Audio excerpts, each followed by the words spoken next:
حضرت آسیہ رضی اللہ تعالی عنہا مصر کے انتہائی ظالم و جابر بادشاہ فرعون کی بیوی تھی۔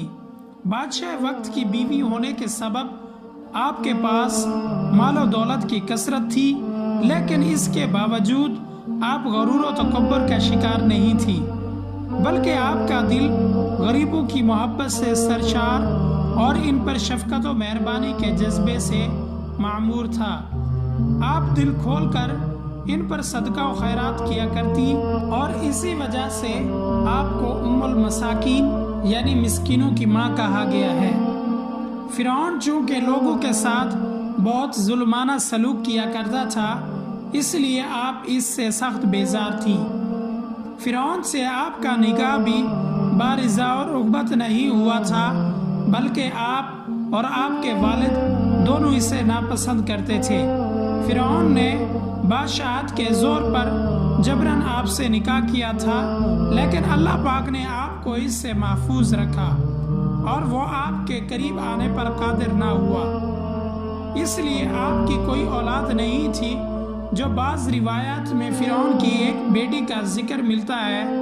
ممکن ہے یہ لڑکی لے پالک ہو، یعنی کسی دوسرے سے لے کر پالی گئی ہو۔ حضرت آسیہ رضی اللہ تعالی عنہا کو یہ اعزاز بھی حاصل ہے کہ آپ نے حضرت موسیٰ علیہ السلام کا نام رکھا۔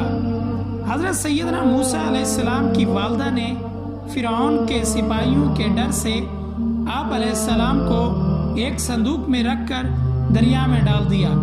دریا سے ایک نہر فرعون کے محل کے پاس سے بہتی تھی۔ یہ صندوق بہتا ہوا اس نہر میں چلا گیا۔ فرعون نے حکم دیا اسے محل میں لا کر کھولا جائے۔ جب صندوق کھولا گیا تو اس سے ایک خوبصورت بچہ نکلا۔ قبطی زبان میں پانی کو مو اور درخت کو سا کہتے ہیں۔ یہ صندوق پانی اور درختوں کے درمیان پایا گیا تھا، اسی وجہ سے حضرت بی بی آسیہ رضی اللہ تعالی عنہا نے آپ کا نام موسیٰ رکھا۔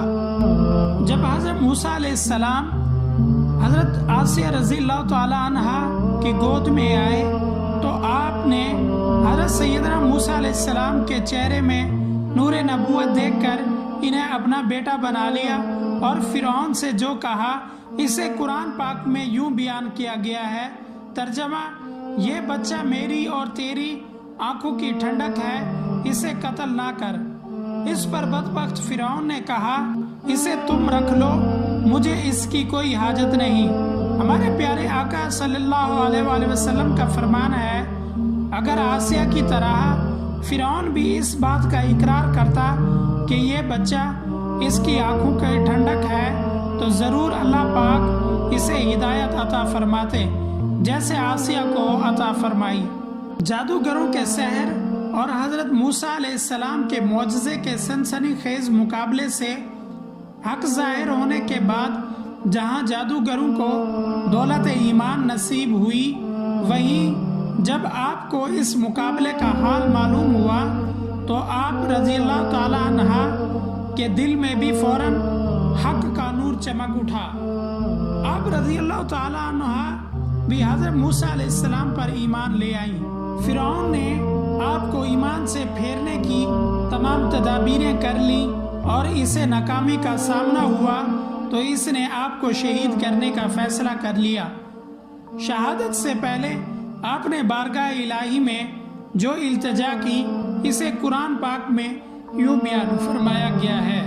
ترجمہ: اے میرے رب، میرے لیے اپنے پاس جنت میں گھر بنا اور مجھے فرعون اور اس کے کام سے نجات دے، اور مجھے ظالم لوگوں سے نجات بخش۔ آپ کی شہادت کا واقعہ کچھ یوں ہے کہ فرعون نے اپنے کارندوں سے کہا ایک بڑی چٹان لاؤ، اگر چٹان دیکھ کر بھی یہ ایمان پر قائم رہتی ہے تو چٹان اس پر گرا دو، اگر ایمان سے پھر جاتی ہے تو یہ میری بیوی ہے، اسے مت مارنا۔ چنانچہ جب آپ کے سامنے چٹان لائی گئی تو آسمان کی طرف سے آپ کو اپنا جنتی محل نظر آیا، جس سے آپ کے عزم و استقلال میں اور اضافہ ہو گیا، اور اسی حالت میں آپ کی روح پرواز کر گئی۔ اس کے بعد جب آپ پر چٹان گرائی گئی تو وہ ایسے بدن پر گری جس میں روح نہیں تھی۔ آپ صلی اللہ علیہ وآلہ وسلم کا ارشاد مبارک ہے، جنتی عورتوں کی سردار 4 عورتیں ہیں۔ نمبر 1 حضرت مریم بنت عمران، حضرت فاطمہ رضی اللہ تعالیٰ عنہا، حضرت خدیجہ رضی اللہ تعالیٰ عنہا، اور چوتھی حضرت آسیہ رضی اللہ تعالیٰ عنہا۔